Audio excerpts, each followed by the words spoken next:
চীনে এমন একটি অনন্য ঘটনা দেখা যায় যেখানে শত শত মানুষ রাস্তায় জড়ো হয়ে সামাজিক যোগাযোগ মাধ্যমে লাইভ সম্প্রচার করেন।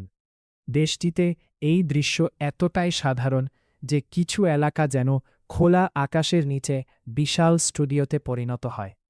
প্রতিদিন অসংখ্য মানুষ একটি চেয়ার, রিং লাইট, এক বা একাধিক স্মার্টফোন, মাইক্রোফোন এবং পাওয়ার ব্যাংক নিয়ে নির্দিষ্ট জায়গায় আসেন।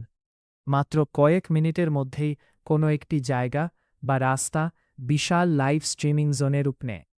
কেউ লাইভে পোশাক, প্রসাধনী বা ইলেকট্রনিক পণ্য বিক্রি করেন। আবার কেউ গান গায়, নাচে, গল্প বলে, ভিডিও গেম খেলে বা হাজার হাজার দর্শকের সঙ্গে সরাসরি আড্ডা দেন। এ সময় দর্শকেরা স্ক্রিনে এক ট্যাপ করেই ভার্চুয়াল উপহার পাঠাতে পারেন কিংবা পণ্য কিনতে পারেন।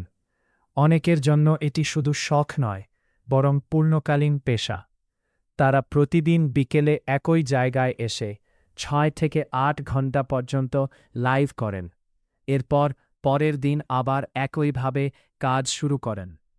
এমনকি চীনে এমন বিশেষ এজেন্সিও রয়েছে যারা নতুন লাইভ স্ট্রিমারদের নিয়োগ ও প্রশিক্ষণ দেয়। তারা শেখায় কিভাবে ক্যামেরার সামনে কথা বলতে হয়, কিভাবে দর্শক আকর্ষণ করতে হয় এবং কিভাবে লাইভ সম্প্রচারকে আয়ের নির্ভরযোগ্য উৎসে পরিণত করা যায়।